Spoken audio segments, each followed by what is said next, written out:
The Scott Jennings Show is proudly sponsored by Lear Capital. Since 1997, Lear has helped Americans protect their retirement accounts and savings with physical gold and silver. With thousands of five-star reviews and $3 billion in transactions, Lear is who I trust to help me buy gold and silver. Visit LearScott.com. The voice of free speech. The truth delivered. Common sense for the American people. Welcome to the Scott Jennings Show. Okay, we have chaos in America, and today we explore the connection between Democratic policies and the chaos in immigration, criminal justice in our airports. We'll do it throughout the show. We'll have the latest on the war in Iran with Representative Claudia Tenney. She's on the House Intelligence Committee. She's here to push back on some of the nonsense you've heard from Democrats and media on Operation Epic Fury. We also have an exclusive interview today with Rahm Emanuel. Is he running for president in 2028? Is he the only sane Democrat destined to be in the field? We'll talk education policy and other issues with Rahm Emanuel during the show today. It is Monday, March the 16th. We broadcast live today from Scottsdale, Arizona, and our sincerest thanks to the officer, Brandon Tatum, for the hospitality here at his world headquarters in Scottsdale. By the way, today is the 275th birthday of James Madison, the father of our Constitution.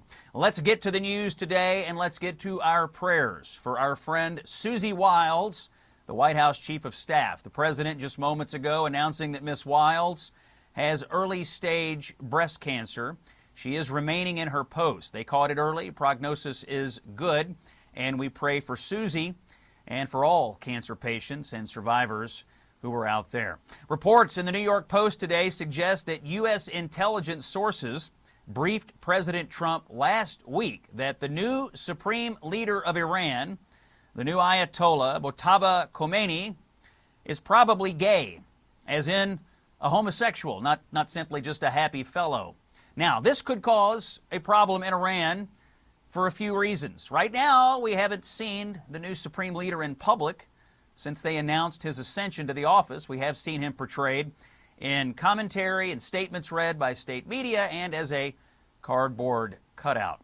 More Operation Epic Fury news. President Trump gave an update this morning on the weekend bombing of Karg Island today at the White House. We hit the military targets, he says, but not the oil infrastructure. Let's take a listen to the president in cut number 12.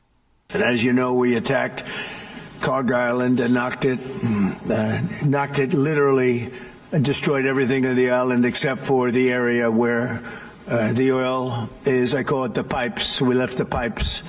We didn't want to do that, but we will do that. We can do that on 5 minutes notice. It'll be over. But for purposes of someday rebuilding that country, I guess we did the right thing. But it may not stay that way. Just one simple word and the pipes will be gone too, but it'll take a long time to rebuild that.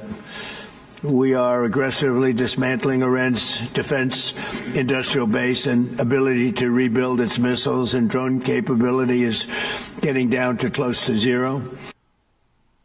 That's the president this morning at the White House. We're now in the third week of Operation Epic Fury. We'll keep track of all the breaking news on the war throughout today's show. Now on to a thing that they say doesn't exist. Well, it turns out it really does. A federal jury in Texas on Friday convicted 9 people who comprised an Antifa cell. Antifa, they were convicted of rioting, using weapons and explosives, providing material support to terrorists, obstruction, attempted murder of a police officer, and of unarmed correctional officers at the Prairieland ICE Detention Center on July 4th of last year. That is right, you heard me correctly. Antifa operatives were convicted in federal court. Now, you remember this story. These radicals were out there attacking an ICE facility last summer. Terrible stuff. But that did not and does not stop Democrats from constantly denying that Antifa exists. Here's one who covers up for them all the time, the Attorney General of Minnesota, Keith Ellison, in Cut 10.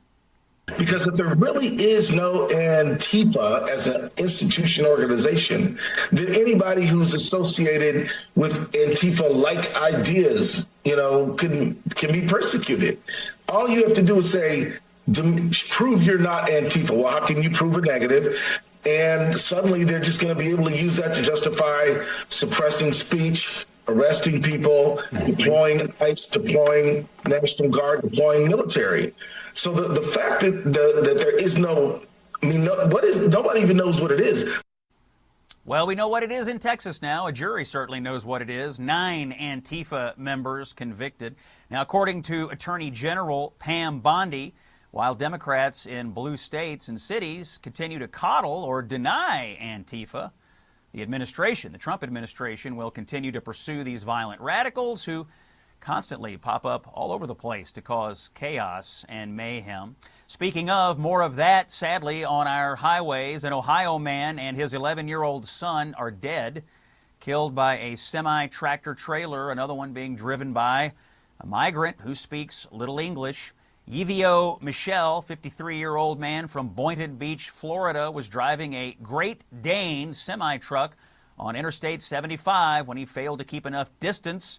As he approached congestion in traffic, he hit 4 passenger vehicles and another semi-truck. Amanda Gibson, 45-year-old from Lima, Ohio, was driving her Buick at the time. Her 52-year-old husband, Herschel Gibson, and their 11-year-old son were the passengers. Both husband and child were pronounced dead at the scene. Miss Gibson is in serious condition at the hospital, serious injuries, although she did not die in the crash.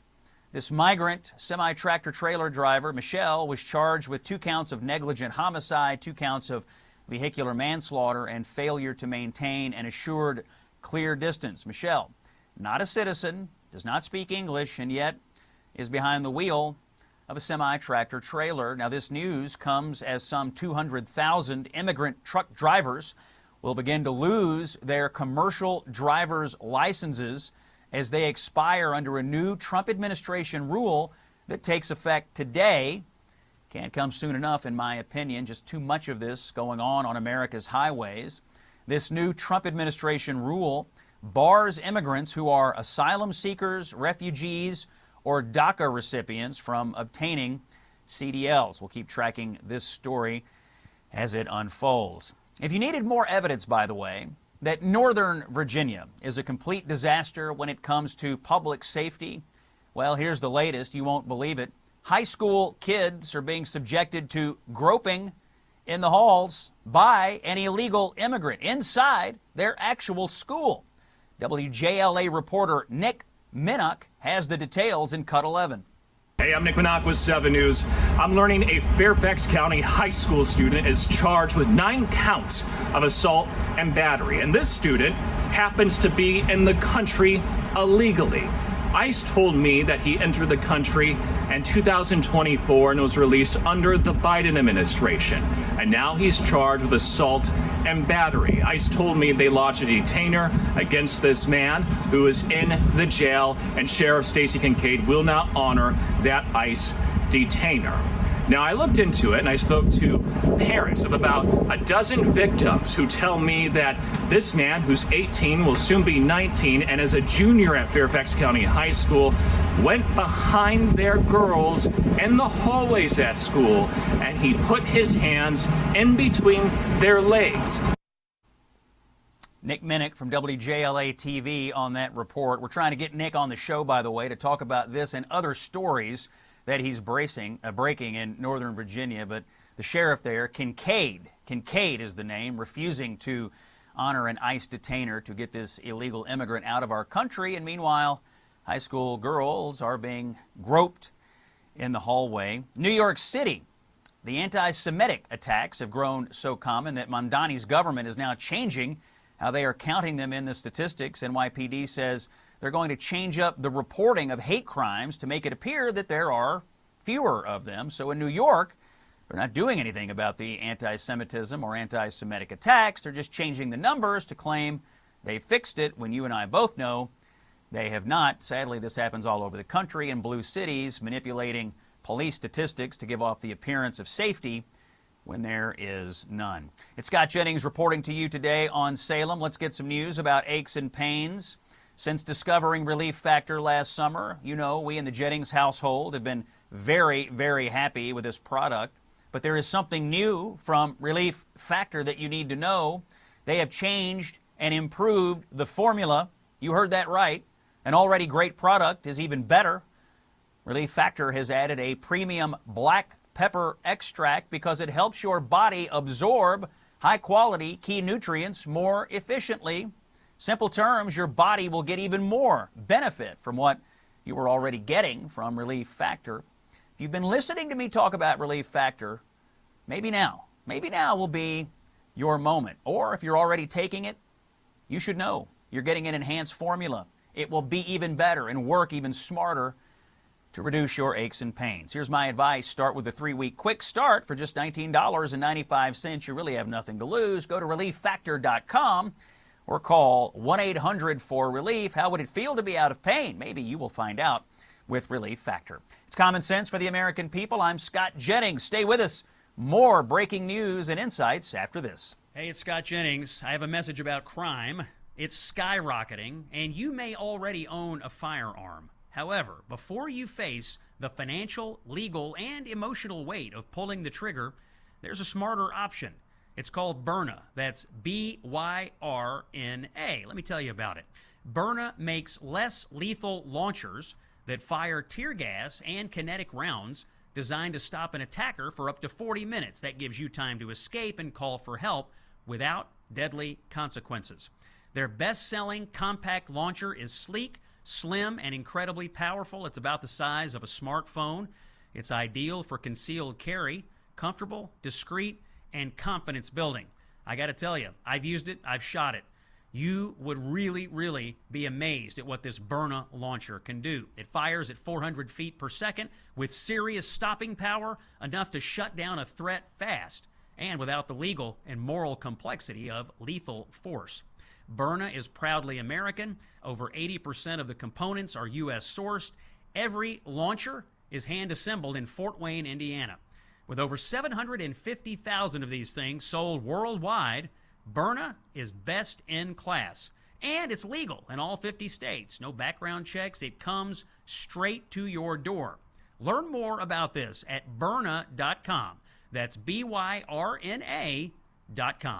Conversations and stories you simply won't hear from the mainstream media. It's the Scott Jennings Show. It is Monday, March 16th. We broadcast live from Scottsdale, Arizona today, and from the world headquarters of the Officer Brandon Tatum, who will be joining the show here at the end of this hour and the beginning of the next. My buddy Brandon. If you don't know Brandon Tatum, I highly suggest you get in with Officer Tatum. Check this guy out. He's one of the most insightful conservative commentators out there. We're grateful to have him on the show today and for the hospitality here in Scottsdale. You know, whether it is letting violent illegal aliens back into our streets or giving shortened sentences to ISIS sympathizers, it feels like we have too many politicians these days who are willing to let people who want to destroy America roam free. It's obvious we need to change things, but what can be done right now? Why is this happening? What do we need to do to fix the immigration vetting system? My next guest has worked on these issues for a long time and joins us to discuss. Theo Wold, former high-ranking official in the Trump Department of Justice in the first term, now works on national security issues as they relate to immigration policy and this out-of-control judiciary. Theo, thanks for joining us here on the show. Last week, we did a lot of reporting on the Old Dominion shooting, and we also are now learning more about the ties between the person who attacked the synagogue in Michigan and Hezbollah in Lebanon. As you see these stories and these issues that you work on, what is going through your mind? What is happening, and what do we need to do? Welcome in. Thanks for having me, Scott. Yeah, Of course. I think this is a question so many Americans are asking right now. And really, here's how I would break it down. You've got this toxic witch's brew of an open, permeable immigration system. And that's not just illegal immigration. That's our legal immigration system that has really stopped doing any kinds of enhanced vetting on the kinds of people who are coming in on short-term labor visas or on some of our Byzantine parts of our immigration system, like the diversity lottery, where the diversity lottery system doesn't really privilege any kind of prior connection to the United States. The least connection you have to the United States, the better in terms of getting a green card out of that. Yeah, Theo, help me understand something. I'm watching these stories, and in the case of the Old Dominion shooter, you have someone who came here from Sierra Leone, became a naturalized citizen. Oh, I think we're having some issues with Theo's connection, both guys. Illegally and legally, who have no interest in actually assimilating to American culture or adopting an American constitutional sort of framework. These are people who are coming here with the precise purpose of undermining our laws and really undermining our social values at the same time. The toxic witches. Hey guys, I know we're having this conversation live on the air, but I think we're having some issues with Theo's connection. But basically, here's the issue. And when Theo comes back, I want to ask him this question. We have these people coming into the country. In the case of the Old Dominion shooter, we have this person come into the country at some point from Sierra Leone. He becomes a naturalized citizen. He joins the Virginia National Guard. He then tries to materially help ISIS. He is charged and convicted for trying to help terrorists. Now, all the while, he's now a citizen. He goes to prison for a number of years. A judge lets him out of jail early. And so this person who came into the country apparently underwent very little vetting before he became a naturalized citizen, then tells us directly, I am a literal terrorist, is out on the street and is not denaturalized and is not deported. In Michigan, we have someone in Michigan who eventually rams his car into a synagogue. We find out later his brother is a Hezbollah commander. So again, we have people in the country who are simply not being vetted, and we are giving them status, whether it's asylum status or green card status or even in some cases citizenship status. And once you get a status, particularly citizenship, it's almost impossible to get people out of the country. And so the real question here is, why? We've let in millions of people, and a great many of them, by the way, are all claiming asylum, and that's how Democrats have clogged up the asylum system. That's why they've done it. They want to keep these people here for as long as possible. They know if you have momentum in the immigration system, if you have momentum for being here illegally, it's hard to get rid of you. Ask Kilmer Abrego Garcia. That guy's been here for years, and the momentum he has built up has kept him here. Mahmoud Khalil, there's another example. But effectively what we are learning in week after week after week, story after story after story, that we have people in the country who've been granted a status, who are here to commit mayhem and terror against the American people. Same situation at the shooting at the bar down in Austin, Texas. These two guys from Pennsylvania who drove up and threw the IEDs in New York City. The real question here is, now that we have all these people with status and we know all these terrorism links, what are we going to do about it? That's the question. We'll have to get Theo back on the show again to discuss it. Take a break. When we come back, Claudia Tenney from New York is here. We'll talk Iran after this on The Scott Jennings Show. Hey, it's Scott Jennings. You know, I got to tell you, I think nutrition has gotten way too complicated. Every week there's a new powder, a new lab-created formula, some new breakthrough. But here is the truth. We've been told since we were kids to eat our fruits and vegetables. Nobody really had to explain why. We just did it. Because when you eat whole foods, you're getting phytonutrients, those natural compounds that your body uses to adjust, repair, and respond every single day. That's not hype. That's how human beings were designed. That's why I take Balance of Nature. They use a tailored vacuum cold process that stabilizes the phytonutrition in fruits and veggies, so you're getting real whole food nutrition, not synthetic substitutes. Their whole health system includes fruits and veggies plus fiber and spice, 47 ingredients in one simple routine. I take it myself. If you want to fight the good fight, go to balanceofnature.com to subscribe and save today. Join hundreds of thousands of customers in one simple routine that is changing the world. The voice of reason, common sense for the American people. This is The Scott Jennings Show.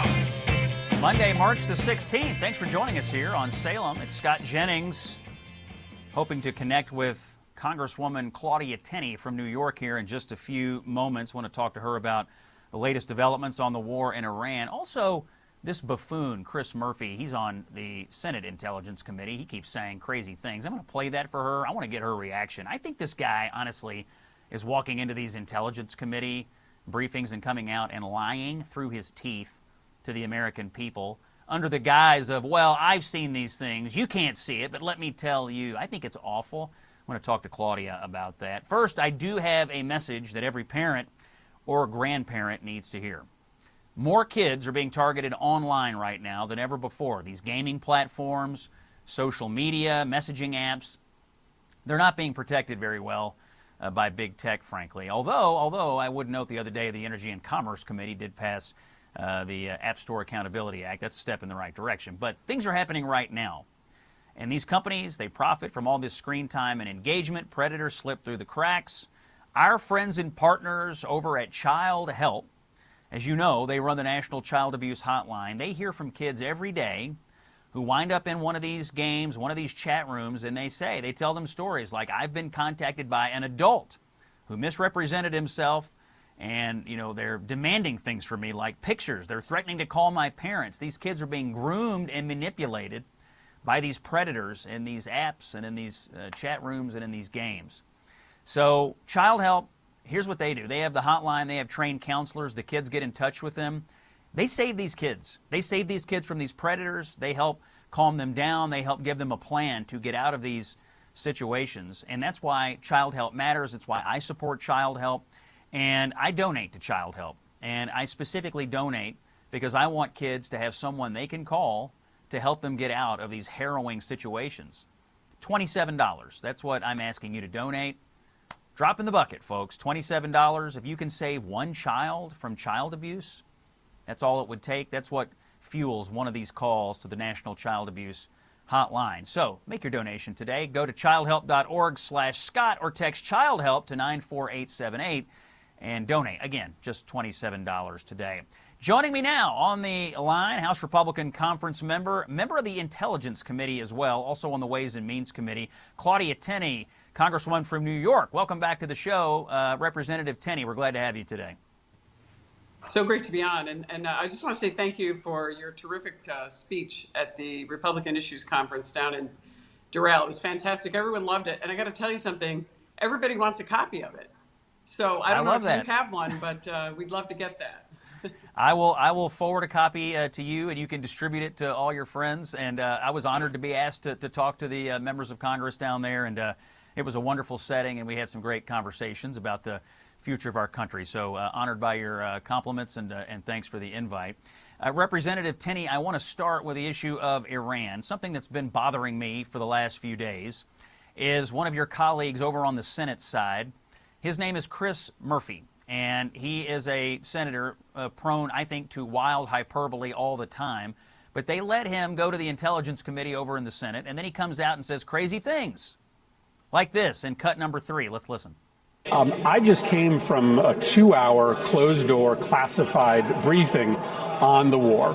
It just confirmed to me it's totally incoherent. We are not going to be able to achieve any of our stated objectives. But I mention it because it's another closed-door briefing. We have still not yet heard a full explanation as to why this is necessary. Claudia, this man lies all the time. You are on the House Intelligence Committee. Can you please set the record straight and tell the truth to the American people where Chris Murphy is lying to the American people? Yeah, Chris Murphy has Trump derangement syndrome, and it's really sad because we are in what I think is a very courageous and critical move by the president. I'm not sure anyone that I can think of in modern history could be as courageous as President Trump to make the move that he has made in Iran. It's very important that we support our troops. We support the mission, and the mission has a lot of layers to it, and I don't think you need to be a genius to figure this out. First of all, Iran has been a threat to our nation for many, many years, all the way back to '79. We watched the humiliation of our hostages. I'm old enough to remember that. I was a high school student into bombing the Marines in Beirut, killing thousands of Americans throughout the last 40, 50 years of this brutal regime, not to mention the complete destruction of their own people. I mean, just murdering and killing women after Mahsa Amini stood up. They have been obviously aligning with China. We know that. They've been aligning with Russia they've been coming into and interfering in the Western Hemisphere, where President Trump is taking a leading role finally, as we've seen China and Russia intervening down there. And what I think is interesting, and not a lot of Democrats, I don't hear any Democrats talking about it, but our greatest adversary in the world right now is really China. So what a dangerous combination to line up nukes with Iran, a very large country in a very important part of the world. And what they've done is by minimizing China's ability to get 90% of the oil that Iran sells is to China. And that's about 20% of China's purchases, and another 10% is Venezuela. So what President Trump is doing is really putting China in a tough spot and making them more amenable to working with us on our trade issues, on supporting American initiatives, and bringing a lot of our supply chains back, but also restoring American dominance in the world. Because I think a lot of people know China, and you'll talk to anyone that's in any of the industries, it doesn't matter, whether it's defense, whether it's producing our pharmaceuticals, producing our goods and services. China has gotten almost on par with the United States in many ways, and they're a real threat. Taking this out, taking malign interveners like Iran out, also not to mention the fact that look what Iran has done in the Middle East. You have all kinds of countries there wanting to come together. You saw President Trump's historic Abraham Accords, bringing these countries together and taking a novel approach instead of waiting for the so-called Palestinian plight industrial complex to finally take hold. That was never going to happen. And President Trump brilliantly saw through that and said, let's do an Abraham Accords. Let's see who in the region wants prosperity, instead of continuing to foster Iran's malevolence and using all their money, by the way, to create these proxies, Hamas, Hezbollah, Islamic Jihad, and disrupting everyone in the Middle East. I was in Israel for 10 days last summer. I spent, a good amount of time with the Druze who were under siege, and many of them slaughtered and murdered in Syria earlier last year, and also met with Arab sheikhs in Hebron. And they're like, enough. We don't like the Palestinian Authority. We want peace and prosperity. We want to work with our Israeli and Christian friends. We want to see our children and grandchildren survive and thrive. We don't want any more of this. And this is really what this is really all about. And Trump has actually shown that we can get rid of this menace, and we can see a chance for prosperity in a country, by the way, that was very sophisticated before the takeover in 1979. You can see, the footage from the 70s. And I have a lot of friends who are from the Iranian diaspora in my home communities who have told me about this. One was actually a Savak CAA double agent, who had a fatwa on him when the Ayatollah first took over in 79. They hit him in a dairy farm up in upstate New York. And he was a friend and a client of mine when I was an attorney. So I've been involved in this process for a long time. I've seen what the Iranian regime has done. I know this is a long-winded answer, Scott. I'm sorry. But there is a lot more to this. And think of the future we could have because of the courage of President Trump in laser focusing on this. Now, it's not going to be easy. It's difficult. And obviously, I was with a son who's a major in the Marine Corps, to these families who have lost their loved ones and lost their family members. It's tragic. It is a terrible situation. My heart goes out to them. It is really hard to watch. But I think what happens right now is we are going to see the future of this region and the future of the United States be stronger and more secure and more prosperous. Representative Claudia Tenney from New York is our guest. Representative, you're on the House Intelligence Committee. Something that is of intense interest to people this morning is, what is the status of the Iranian regime? Who is in charge right now? A few days ago, the Iranians said that the Ayatollah's son is the new supreme leader. We haven't seen that person in public. We did see him depicted as a cardboard cutout.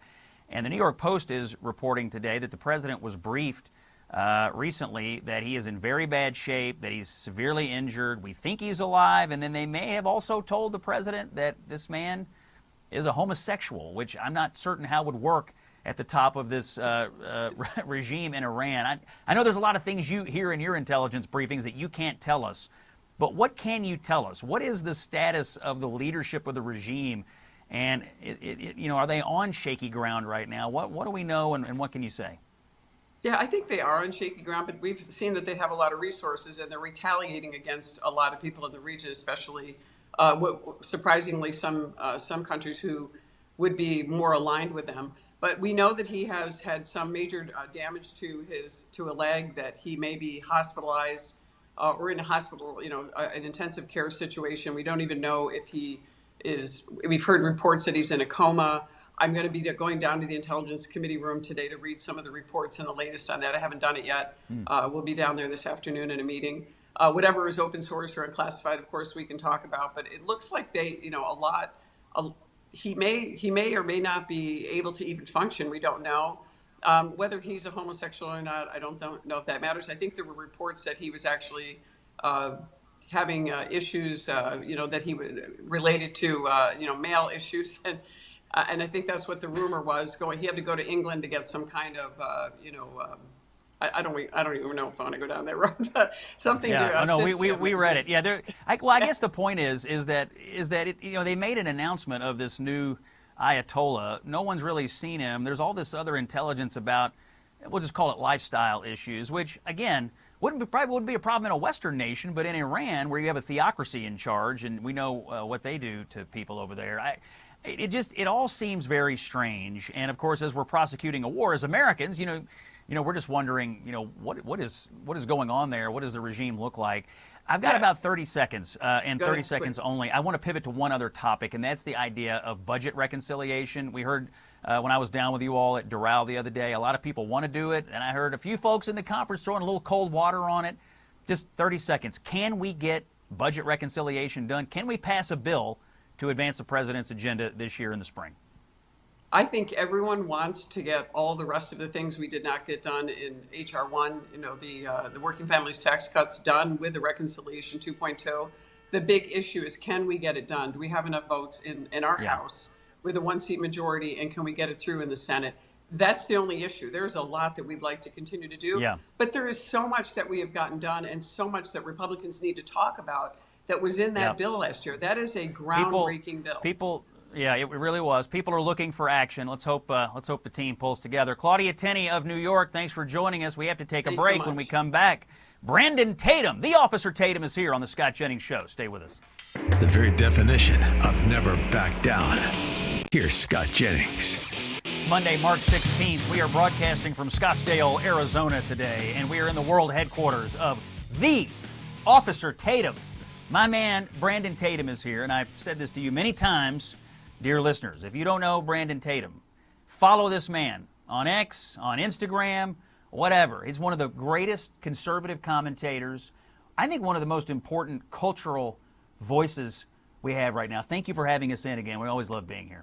Yeah, thanks for having me on your show. You're always welcome here, man, and I think I learned a lot from you. Well, we're glad to discuss the issues with you. Your insights on the issues are interesting, and I want to start here. I think we have... You're a former police officer, by the way. And I just feel like things are going crazy in the public safety space. We got this guy in Michigan whose brother is a Hezbollah commander. Somehow he's in our country ramming a car into a synagogue. We got this guy at Old Dominion, was convicted of helping ISIS. We let him out of jail. He's a naturalized citizen, but we just say, fine, you're free to roam. He winds up killing a veteran at ODU and wounding 2 others before the students subdued him. We've got stories in Northern Virginia about illegal aliens in the schools who are molesting girls in the hallway, and the sheriff there will not honor ICE detainers. It feels like, Brandon, there is a concerted effort right now to inject chaos and mayhem and, frankly, just unsafe environment on the American people in blue states and blue cities across this country. As a former officer and as you watch all this unfold, how is all this hitting you right now? It's crazy to me, to say the least. I don't understand how a person can put their right hand up, swear to protect an oath, to protect the people, put a uniform on, or serve people who put the uniform on, and cannot hold illegal aliens and terrorists accountable. It is the craziest thing that I've ever heard.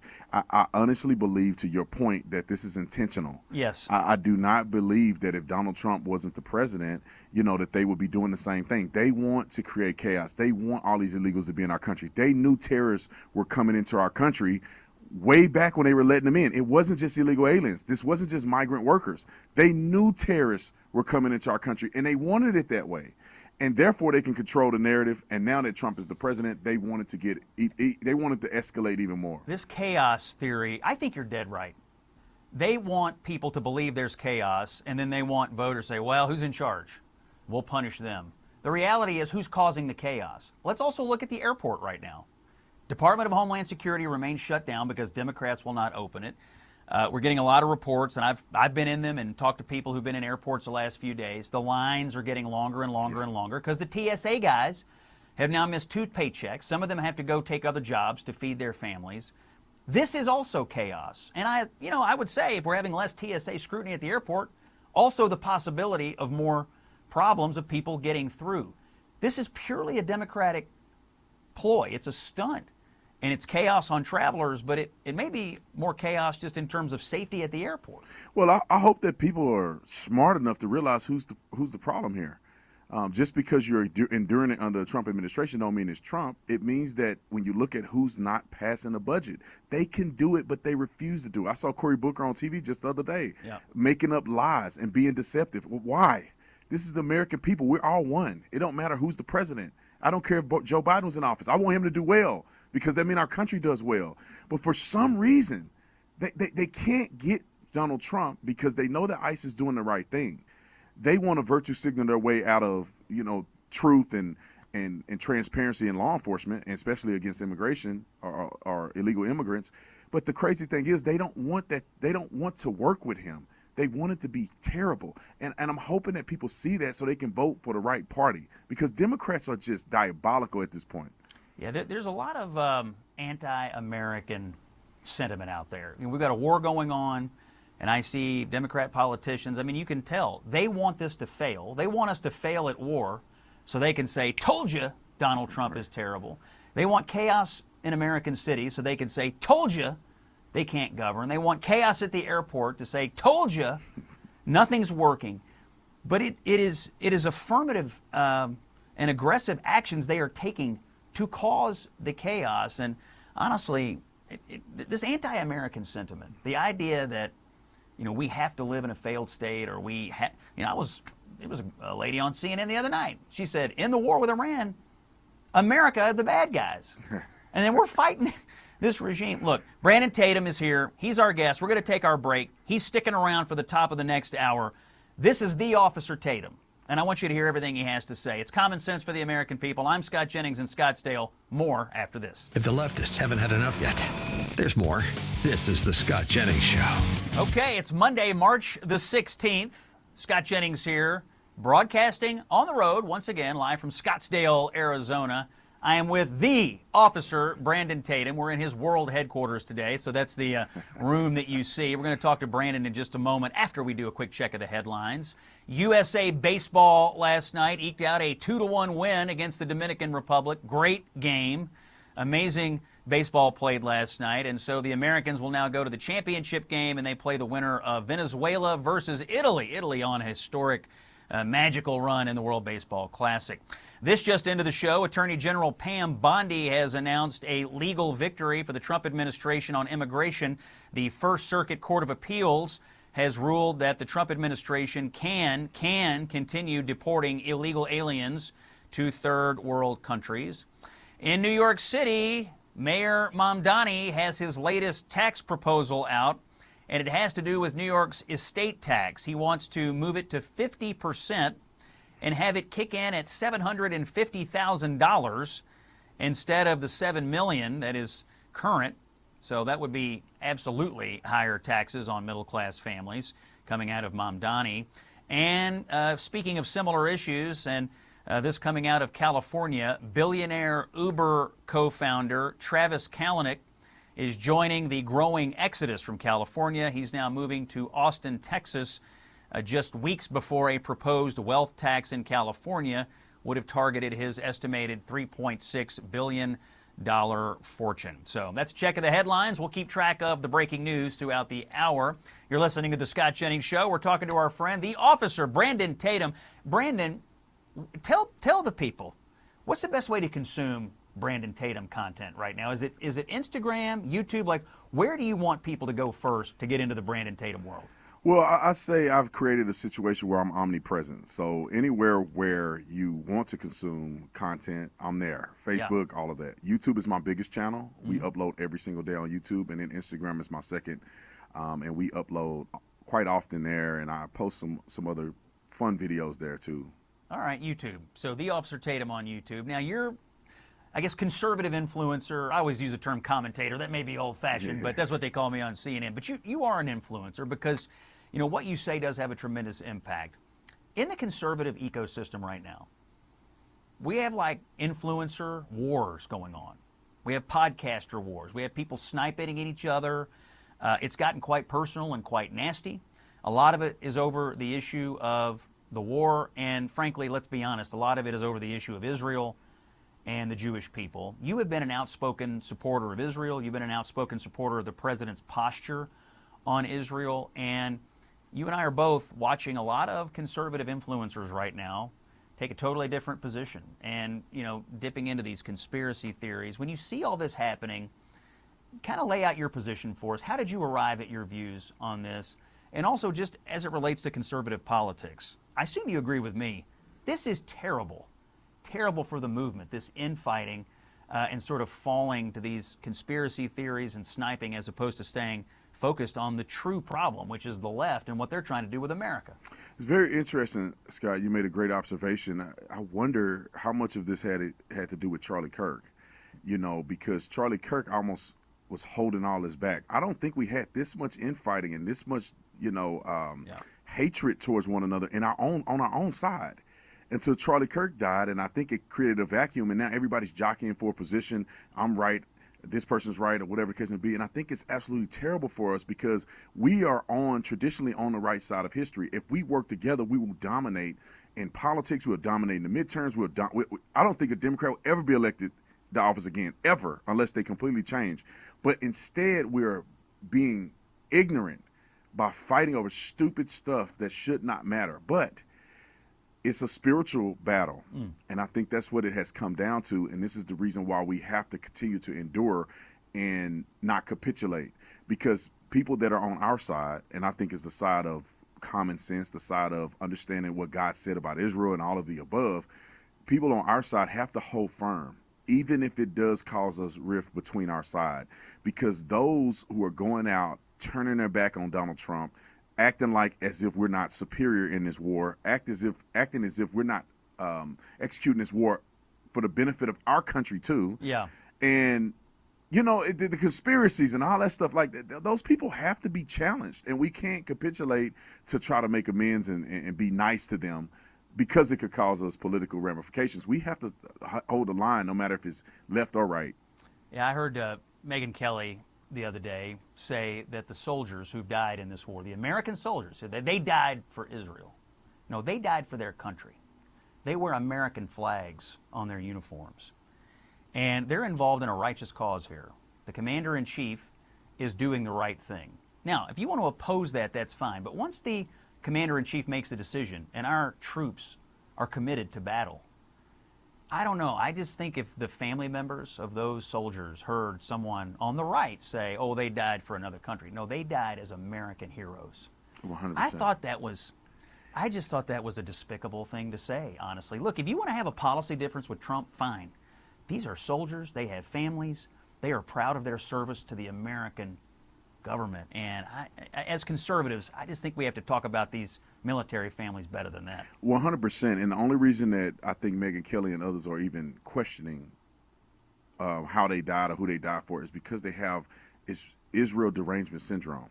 It's almost like once people go down the path of hating Israel or having these conspiracies against Israel, thinking the Jews run everything and they control everything and they control the government. Once you go down that path, I think spiritually God opens your mind up to being a reprobate mind.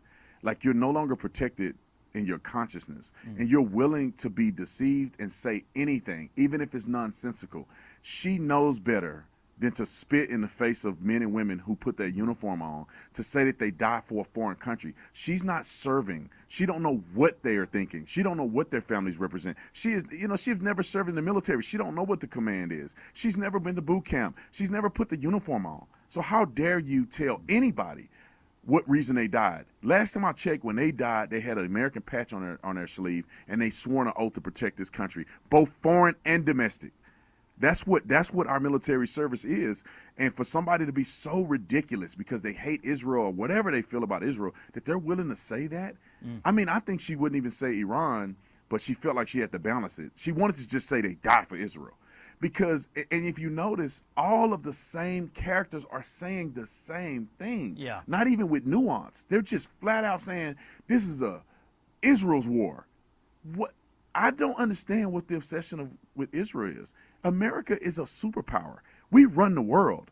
I don't know if anybody forgot that. We run Israel. They need us. If it wasn't for America, Israel would not exist, in my personal opinion. So who needs who? And the President of the United States, Donald Trump, isn't run by any other country. He can't even run himself. Like, his own consciousness is... The left has argued this, it's a tool of Russia. He's this, he's that. He loves to... No, Donald Trump makes his own decisions based on intelligence he's getting, based on his own views. His own views on Iran have been clear for decades. Yes. They're never going to get a nuclear weapon. I'm not going to permit it. He is a president who actually drew red lines and enforced them, unlike Obama and others. I think this is 7 presidents too late, and Trump is the one that had the guts to stand up to these fanatics. Well, Scott, they always, all the presidents, I think all the way back from Obama, they were all saying the same thing. Even Kamala Harris, they said the same thing. Iran is a big threat to America. Yes. They cannot get a nuclear weapon. I don't think there's any president from Obama all the way to Trump's second term that have denied or rejected that idea.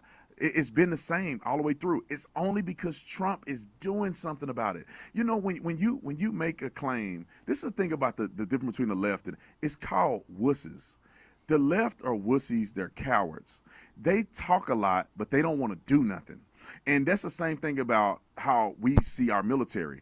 Our military are, they're men and women who are brave heroes. We don't just talk. We do something about it. And when we do something about it, we have to be in support of our military and the president. Well, and the president's shown amazing instincts on Iran from the first term all the way through this one. I think he's on the right track. And more than anything, I want American success. That's what we're here to cheer for, and that's what Brandon Tatum is for. Check him out on YouTube, The Officer Brandon Tatum. We're in Scottsdale, and it's the Scott Jennings Show. More with Rahm Emanuel is here right after this. Ready for more common sense? Here's CNN's senior political commentator, New York Times best-selling author, and America's favorite political pundit, Scott Jennings. It's Monday, March the 16th. Common sense for the American people. We here at the Scott Jennings Show are dedicated to bringing you conversations with the most interesting and important people in American political affairs. We're about to do that now. Our next guest is Ambassador Rahm Emanuel, my colleague, by the way, at CNN. I'm having Ambassador Emanuel on because he is one of the most interesting people in the Democratic Party, has a lot of experience, and may be running for president in 2028. By way of introduction, he was ambassador to Japan under the Biden administration. Prior to that, mayor of Chicago for 8 years. Prior to that, White House chief of staff under Barack Obama. Prior to that, member of U.S. Congress. Prior to that, major advisor to Bill Clinton. And right now is saying a lot of things about a lot of issues that are very unique in the Democratic Party. Ambassador Emanuel, thank you for coming on the Scott Jennings Show. Thanks, Scott. How are you? I'm doing well. I'm out in Scottsdale. I don't know where you are today, but my world travels continue. It's Chicago. I saw a video earlier. It looks like the weather's not super great there. But look, we're going to have a couple of segments here, a short one, and then we're going to take a break and have a long one. And this is our shorter go. And I want to start here. You are, I think, unique in the people who are putting themselves out there as a potential candidate for president in 2028. You're unique in your party on a number of issues, and I want to get into those issues when we have our longer block here. But start here. What and when will the decision point be for someone like you about whether to enter this race in 2028? There's a lot of Democrats banging around out there, but how will you and when will you sort of make this decision about whether to do it yourself? Well, one is, do you have what I think is an agenda and idea of the future that deals with and addresses what I think is a big angst out in the American public? I think one of the exciting things about 2028, unlike our last two presidents who try to recreate a past, this is about how to build a future that has more Americans part of it. And, having put my name on the ballot 6 times, is your head, your heart, and your gut all aligned in that? And do you really have, which is why I have focused on education and our children, do you have the kind of what I say tough times require a tough leader? I think I've proven to make tough decisions, but I got to do a gut check and make sure it's not like I'm going for my Wikipedia page is empty or anything like that. But do I have something to offer that I think addresses what ails America? And you check it. I'll do a final gut check at the end of the election, and then I'll make a go, no go. You've been involved in Democratic politics for a very long time. Is 2028 the most wide open primary situation in your career? Is it comparable to anything else you've seen in the past? Closest to, is actually closest to either Obama 08 or more like Clinton 92. Because Democrats have lost pretty consistently under Bill Clinton. There's Jimmy Carter loss in 80. There's Walter Mondale's 84. There's also the loss in 88. Going into 06 and then 08, Democrats had lost 2000, 2002, and 2004. So both of them have predicated losses. That's true here. The other part that's also true is there's been a distinction of a class, and I say around President Biden's administration, where there's kind of a clean slate. Then the third piece, Scott, about politics, if you look at our party, I think one of the mistakes is you go from President Obama, Secretary of State Clinton, but she's a senator, Joe Biden, senator, but also vice president, Kamala Harris, senator, but also vice president, too concentrated in the Senate, where our real strength is out in the country. And I think I'm hoping that the party sees, what happens between the coastline and more importantly outside the Senate chambers as where the future is for the party and for the country. Do you think you have the most unique blend of both federal experience and local political service? Would that be best for your party to go with someone who can do both? Well, Scott, as you know, all your strengths are your weakness. And so the same thing. But I think one of the things that ails our party and ails our country is it's weak and woke, and nobody looks here at this as either weak or woke. Second, I do think the times call for, in my sense, is a tough times call for a tough leader. I have proven to make tough calls. Third, I think in these times, and we're seeing in real time as you and I are talking, you have to be comfortable in the classroom. You have to be comfortable in the situation room. You have to be comfortable in the family room. And you don't need to occupy the bathroom, the smallest room in the house. That's Rahm Emanuel. He's the former. I'm going to stop you right there because we got to take a break. I want to continue down this path because what you're saying is really the meat of the conversation. That's Rahm Emanuel. We'll take a break. More with him when we come back on the Scott Jennings Show. News, comment, and the stories and facts the mainstream media refuses to discuss. It's the Scott Jennings Show. It is Monday, March 16th. We're broadcasting live from Scottsdale, Arizona today. Common sense for the American people. And we're having a conversation this hour with the former mayor of Chicago, former member of Congress, former ambassador to Japan, Rahm Emanuel, who may well be one of the people on the Democratic side who runs for president in 2028. Rahm, thank you for joining us. I want to read something that you wrote recently. You were laying out before the break, some of the things about the Democratic Party that you are having trouble with. And I read a piece that you wrote in the Washington Post. I'm going to say this out loud here. You said, "My real point was that we're facing a Sputnik moment in education, and almost no one among the nation's purported adults seems to want to solve the problem. Democrats can't be the party that believes in equity as a core principle while simultaneously being complacent about math scores still languishing below pre-pandemic levels and reading scores hitting their lowest in more than 30 years. And you, on top of that, have been a proponent of exporting the Mississippi education model to other states to try to correct all of this. Take us through your thinking on what I just read and this idea of changing up how we're doing education in America." Well, I went to Mississippi because they went from 49th to 9th statewide in reading scores and beating everybody else in the country. They've gone dramatic, and if you did account for demographics, they're number one in America. Mississippi, Alabama, Louisiana, and Tennessee replicate Mississippi and have seen, and since they've done it, rapid growth. So there's a massive solution to a massive problem. If we're not doing third grade reading and 50% of our kids are failing, what makes you think fourth and fifth grade are going to be any easier? And so that's a solution. And to me, this is the most important thing we can do.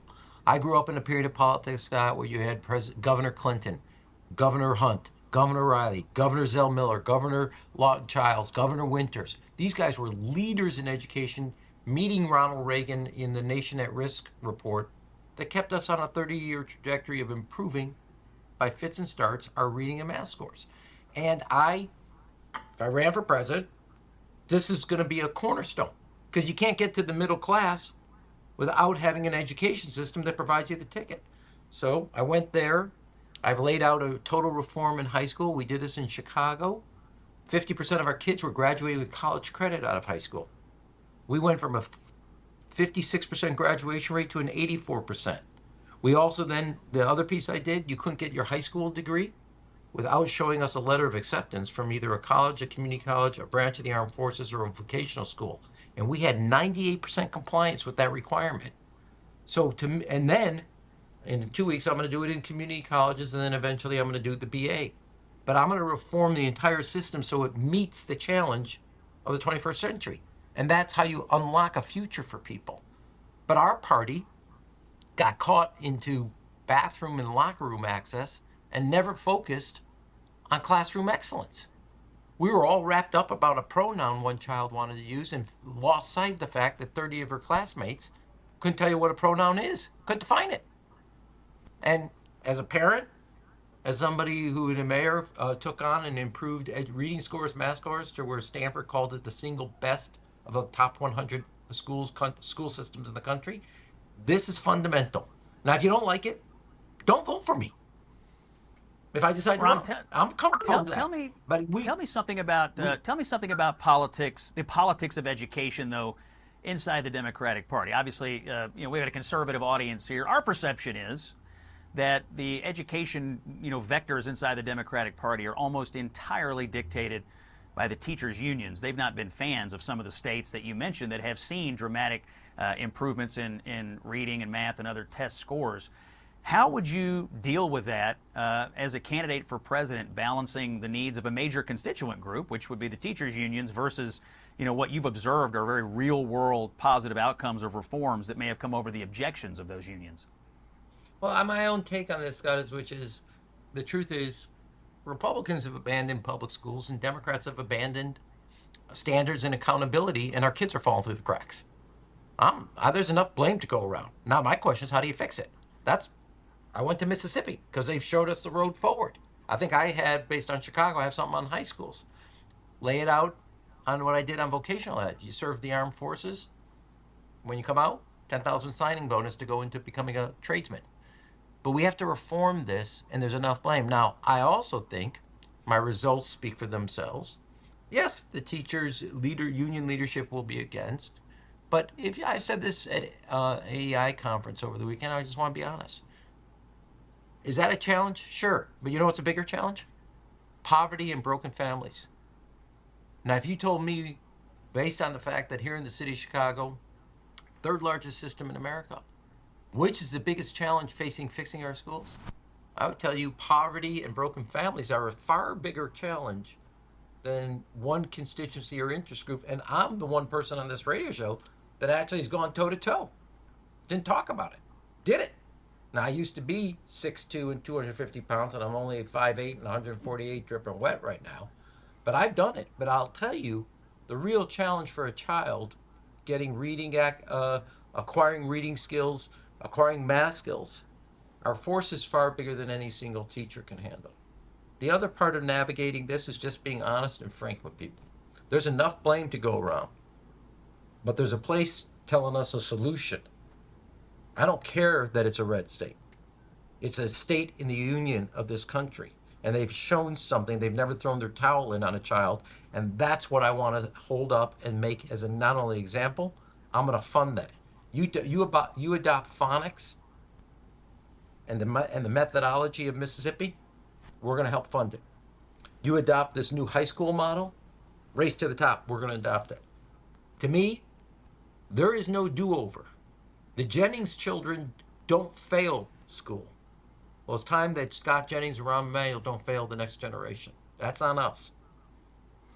Let me shift gears and talk about Israel. You are born in Chicago to a Jewish family, and you have been an outspoken supporter of the alliance between the United States and Israel. You and I have actually spoken to some organizations together about a lot of these issues regarding Israel and regarding anti-Semitism in America. First question is a short one. Can someone who holds your views on our relationship with Israel and anti-Semitism right now be competitive in a Democratic primary in 2028? Well, let me just say to you, people say about my Judaism or in Democratic primary, don't worry about my faith. Worry about the fact that Americans have lost faith in America. That's the faith you got to worry about. My Jewish education, my Jewish teachings, the Sabbath dinner I had as a family have been the moral foundation of who I am. I have fallen short many, many a time. But it's not my faith you have to worry about. It's the lack of faith that American people have in America today that is really holding us back. Number two, I am for the alliance. I'm highly critical, as you know, Scott, back to 2009 when Prime Minister Netanyahu called me a self-loathing Jew. I think abandoning the two-state solution has isolated Israel. It is more strategically secure today than ever before and more politically isolated than ever before. Scientists, academics, artists from Israel can't go anywhere. They're landlocked. They're isolated. Here in America, that we've always had bipartisan support for Israel, that's not happening. Now it's generational. I grew up at a time when the first prime minister of the founding fathers called Israel to be a light upon nations. We now have a prime minister who says Israel's going to be Sparta. And if you know history, it doesn't end well for Sparta. This is nuts. And I think he has made a series of decisions that have politically and strategically, most importantly, politically isolated the state of Israel that has many scientists, many artists, many things to offer the world and improve humanity. Israel was once admired for taking a desert and having it bloom. Kibbutzim kids that become startup nation. Today they're known for killing. And that's wrong. And I never backed down from the party. A lot of other people whisper behind the prime minister's back. In 2009, 20 years ago, I went toe-to-toe with him in the Oval Office. To the point he said what he said. Because there will never be a river to the sea, and there will never be a greater Israel. Abandon those two-state solution, and the reason I'm for it. Jordan makes peace with Israel. Egypt makes peace with Israel. The Abraham Accords. Established states, established entities have given Israel not only the economic, but the political and strategic security.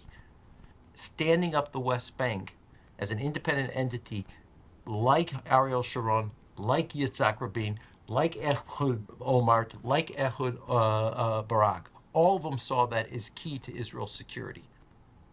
There will never be a greater Israel, and the idea of spilling blood, losing political capital around the world for something that will not happen is not in Israel's self-interest. And it's not in America's interest to be tied to a failed endeavor. And allowing the killing of Palestinians by the settlers is absolutely wrong. Rahm, what do you think we ought to do as a political culture, as Republicans, as Democrats, to beat back this rising tide of anti-Semitism in the United States? It's certainly on the rise, in my opinion, and getting more prominent in our political speech and among even some candidates and office holders every day.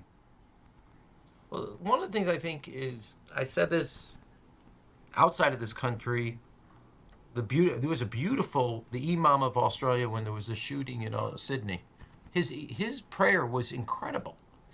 When I was ambassador to Japan, somebody had sprayed Nazi insignia on our fence, and a neighbor cleaned it. Never came forward, never told me. Within 24 hours, it was gone. I used to hold Ramadan dinners every year as mayor. I did it as ambassador for all the Muslim ambassadors in the Muslim community in Japan. When the Tree of Life was attacked at the synagogue in western Pennsylvania, the first community to help the Jewish community was the Muslim community. These are people of faith. You can have differences about politics, but beating back anti-Semitism requires building bridges of empathy, appreciation, and understanding. I have seen the best, and I have seen the worst. And I say this on the best, and let me say this. I used to tease President Obama because when I ran for Congress, the Tribune made me out of the 5 candidates show my birth certificate. All other 5 candidates, nobody, just me. I've seen ugliness at every level. The predecessors in my congressional district were Dan Rostenkowski, Roman Puczynski, Frank Annunzio, Mike Flanagan, Rob Blagojevich, and along comes Rahm Emanuel. I've seen people look past a faith to look at a person and their character. We as a country have to do that. And the best way to attack anti-Semitism and hatred, which anti-Semitism is part of, is watching communities across racial, ethnic, or religious lines stand shoulder to shoulder. That's how you beat anti-Semitism. That voice you're hearing on the show today, Rahm Emanuel, a possible candidate for president of the United States in 2028, a CNN political commentator, former ambassador, former mayor, former member of Congress. Rahm, we're grateful for your time today. Very interesting, some of the things you're saying as a potential presidential candidate, and I think having this conversation is valuable for you and valuable for our audience, so we appreciate you coming on. Thanks, Scott. Have a good one in Scottsdale. All right, thanks, Rahm. Take care. We're going to take a break, and when we come back, we're just going to catch up on the news of the afternoon, a little bit of news. President Trump speaking today, a little bit more on the war coming in, a couple of other stories. We'll do all that when we come back. It's Common Sense for the American People. I'm Scott Jennings. We're on the road in Scottsdale. More after this. Common Sense for the American People. This is the Scott Jennings Show. Monday, March the 16th, home stretch on Common Sense for the American People. I want to thank Rahm Emanuel for coming on. I know some of you may be asking yourselves, what in the world are you doing interviewing Democrat candidates for president? But you know what I have come to believe? It's my responsibility to interview people who are in a position to impact what happens in your life, whether they're Republicans or Democrats. And tomorrow, in fact, on this show, I'm going to interview David Axelrod, my fellow CNN commentator. I'm out here in Arizona. I'm going to speak to his class at Arizona State tomorrow. But I want to talk to Ax about some of the same issues I talked to Rahm about, which is what's going on in the Democratic Party, which, as you know, I believe has gotten off the rails significantly.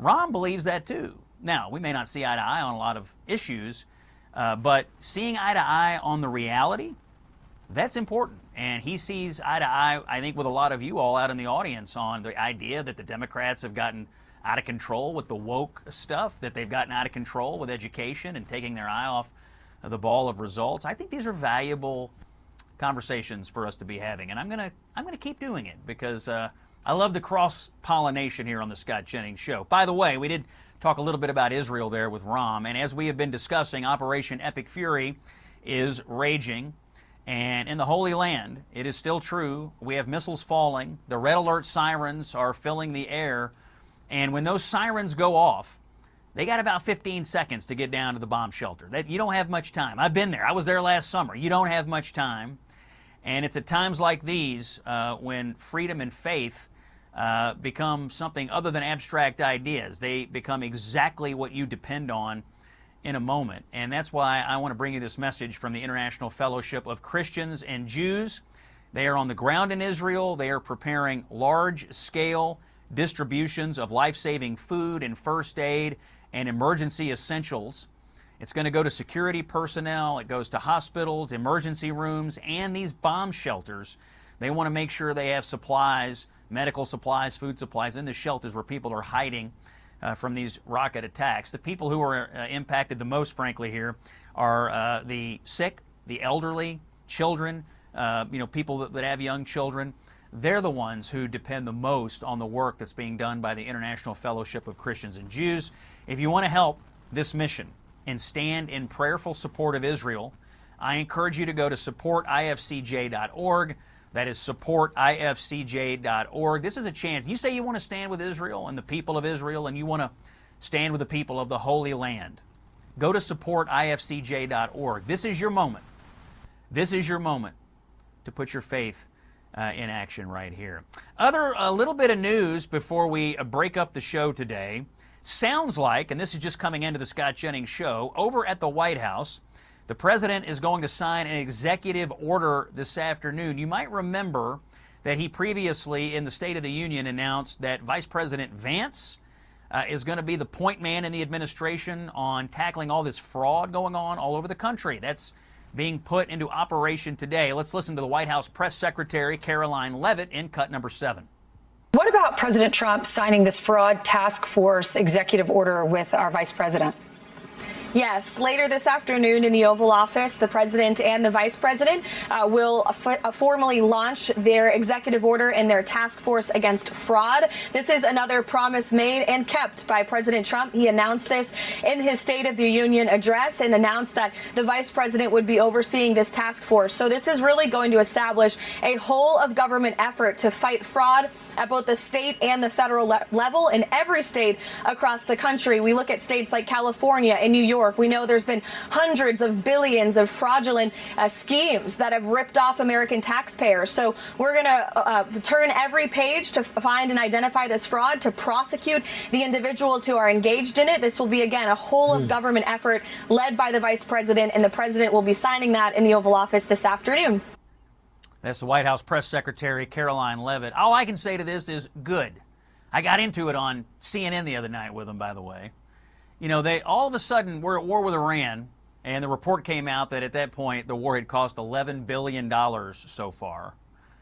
And I just pointed out, well, we've spent more on Somali fraud in Minneapolis than we've spent on the war so far. Of course, they didn't like that very much. But it's true. All of a sudden, we spend $11 billion taking out the worst people in the world, and Democrats become fiscal conservatives.